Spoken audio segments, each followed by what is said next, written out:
예, 계속 전해드리는 것처럼 정부가 조금 전 의과대학별 학생 증원 내용을 공개했습니다. 지방의료 강화를 위해서 비수도권 의과대학의 82%를 배정했다고 밝혔죠. 네, 자세한 내용 보도국 연결해서 살펴보도록 하겠습니다. 김종성 기자. 네, 보도국입니다. 이 정부가 조금 전 2025학년도 의과 대학별 학생 증원 계획을 발표했습니다. 눈에 띄는 부분은 전체 신규 인원 2,000명 중 82%인 1,639명을 비수도권 지역에 배정했다는 점입니다. 가장 증원이 많이 된 학교는 현재 정원이 49명인 충북대로 151명이 늘어 2025학년부터 정원이 총 200명으로 늘게 됐습니다.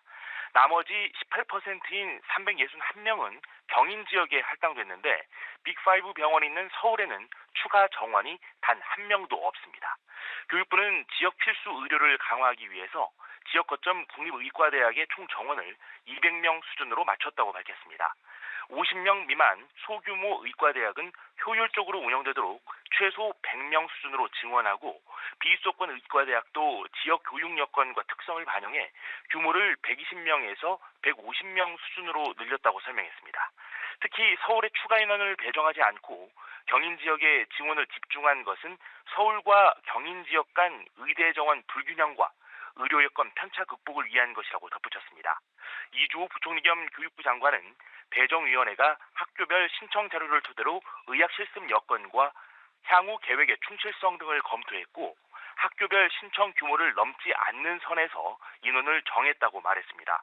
정부는 의대 학생이 늘어나는 만큼 국립대 의대의 경우 2027년까지 전임 교원을 확충하고 대학별 수요 조사를 하고 예산에 반영할 뿐만 아니라 이 사립대학에 대해서도 수요 조사를 통해 필요시 교육 환경 개선을 위해 사학진흥기금 융자를 확대할 계획이라고 밝혔습니다.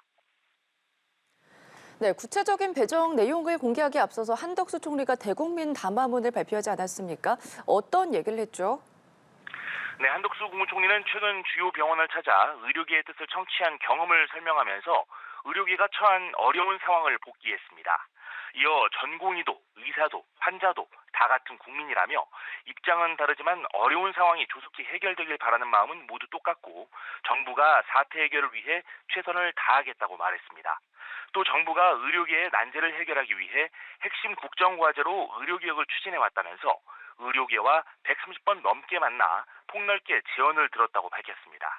한 총리는 내년부터 2,000명을 증원해도 우리나라 의대 교육 여건은 충분히 수용 가능하다며 해외 사례와 비교하기도 했습니다. 이번에 증원한 2,000명은 2000년 의약분업 당시 감축한 정원을 고려한 결정이었다면서 정부는 의료계의 오랜 요구사항을 충실히 반영해 올해 1조 원을 들여 필수 의료 수가를 조정하고 향후 5년간 10조 원 이상을 더 투자하겠다고 밝혔습니다. 아울러 지역 의료를 살리겠다는 강한 의지를 담아 지역 의대에 신규 인원을 집중 배정했다면서 신입생은 지역 인재 전형을 적극 활용할 방침이라고 전했습니다.